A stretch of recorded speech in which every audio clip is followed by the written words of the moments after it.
Je, umewahi kuona wifi yako ina signal zote kabisa, lakini video zako zinaganda? TikTok inagoma kufunguka, au video zako unazo download zinakuwa zinaenda taratibu kupita kiasi. Huenda ukazani hili ni tatizo la kampuni yenyewe au router ambao unatumia. Lakini ukweli ni kwamba mara nyingi kosa linaweza kuwa sio kwenye router au jinsi ulivyoiweka. Leo nitakuonesha makosa makubwa yanayofanya wifi yako iwe polepole na jinsi ya kurekebisha ndani ya dakika chache. Hakikisha unatazama hadi mwisho kwa sababu kosa la mwisho ndilo watu wengi ulifanya bila kujua. Acha tuanze na kosa la kwanza. Kosa la kwanza, router imewekwa mahali pasipo sahihi. Router ikiwa chini ya meza, ndani ya kabati au nyuma ya TV. Haya ni maeneo ambayo yanaweza kusababisha kupunguza signal. Hivyo, weka sehemu iliyo wazi na katikati ya nyumba. Tafuta sehemu ambayo ina uwazi, iweke hiyo router yako. Kosa la pili, vifaa vingi kuunganishwa kwenye wifi moja. Yaani ukuta simu, TV, laptop au hata CCTV camera. Vikizidi hivi vifaa kutumia mtandao wakati mmoja, hii inasababisha mtandao kuwa chini. Kwa hiyo unaweza kuondoa vifaa visivyotumika au kutumia kipengele cha kuzuia vifaa visivyojulikana. Watu kutotumia bendi sahihi.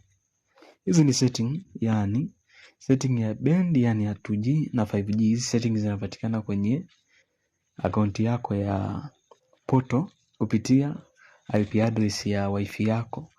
Kwa hiyo hizi bendi za 2G na 5G, 2G signal hufika mbali lakini si kasi ni ndogo.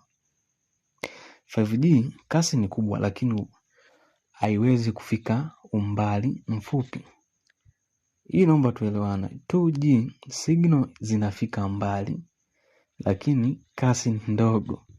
Lakini 5G kasi ni kubwa lakini haifiki mbali. Kwa hiyo tumia bendi inayofaa kulingana na umbali wako. Kosa la 4, router haijawahi kuwashwa upya. Kuizima kwa sekunde 30 hadi 60, hii inasaidia kusafisha hitilafu za mfumo wa internet kwenye router yako. Kwa hiyo unapaswa unaizima hata ndani ya kila wiki. Unazima, unawasha au hata kuireset. Kosa la 5 ni password yako inajulikana kwa watu wengi. Kubadilisha password mara kwa mara au kutumia neno la siri lenye nguvu, hii inasaidia mtu kutotumia wifi yako au watu wengi kutoweza kutumia wifi yako bila wewe kuwapa ruhusa.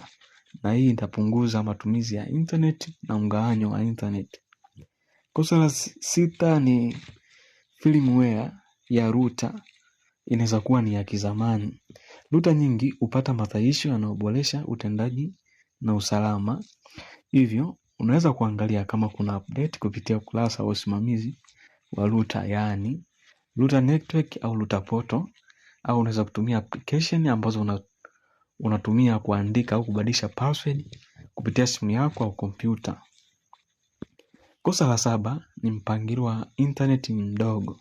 Ikiwa unatumia internet ya kasi ndogo lakini kuna watumiaji wengi, hata ukiweka router vizuri bado utapata haya matatizo.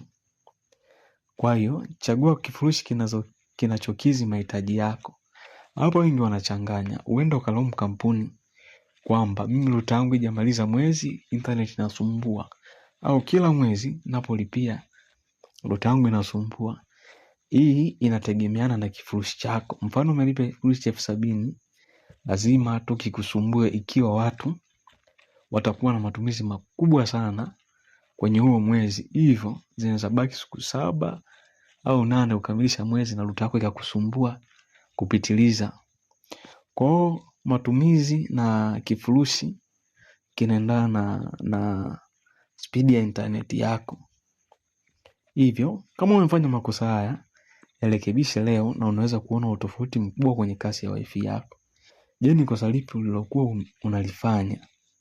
Andika kwenye maoni hapa chini. Ukipenda video kama hizi za wifi, usisahau kulike, kusubscribe na kuwasha alama ya kengele ili usikose video inayofuata.